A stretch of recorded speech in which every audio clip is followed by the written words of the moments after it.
मित्रांनो, मी रितिका संजय सावंत तुमच्यासाठी घेऊन आलेली प्रश्न मी इयत्ता 6वी शिकते. माझ्या शाळेचे नाव सरस्वती माध्यमिक विद्यालय. आमचे ज्ञानेश खरे सर यांनी आम्हाला काही प्रश्नमंजुषा दिले.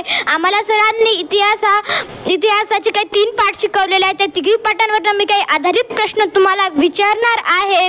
त्याचे ज्यांनी अचूक उत्तर दिले मी त्यांना बक्षीस देणार आहे. चला तर आता बघूया मग कोण देतं प्रश्नांची उत्तरे.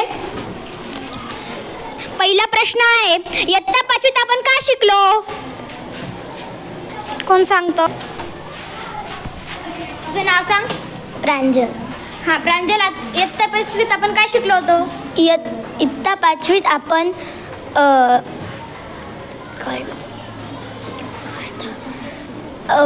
मानवाने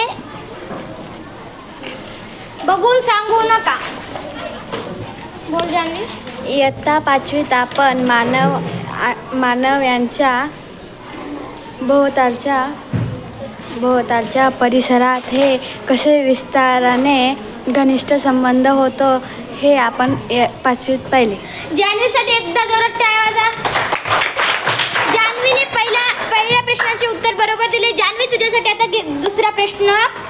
तुमच्या परिसरात कोणकोणते व्यवसाय आहेत? आमच्या परिसरात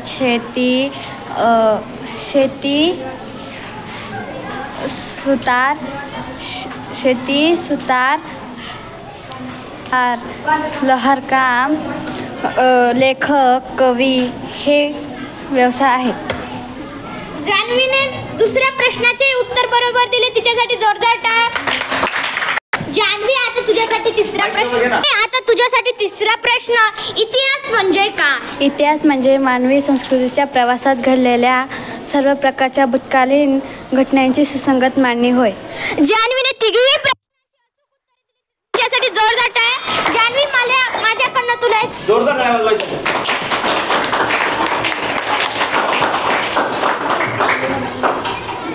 तर मग आता पुढचा प्रश्न आहे, तुमच्या परिसरात कोणकोणती पिके घेतली जातात? तुझं नाव सांग. माझे नाव मंजुश्री शरद पाटील. आमच्या परिसरात बाजरी, तांदूळ, गहू इत्यादी पिके घेतली जातात. मंजुश्रीने पहिल्या उत्तर बरोबर दिले. तिच्यासाठी जोरदार टाळ्या. मंजुश्री, तुझ्यासाठी दुसरा प्रश्न. दुसरा प्रश्न. इतिहासाचे कोणते 4 आधारस्तंभ आहेत? स्थल, काल, व्यक्ती व समाज हे इतिहासाचे 4 आधारस्तंभ आहेत. मंजुश्रीने दुसऱ्याही प्रश्नाचे चांगलं उत्तर दिले. तिच्यासाठी जोरदार टाळ्या. वाव.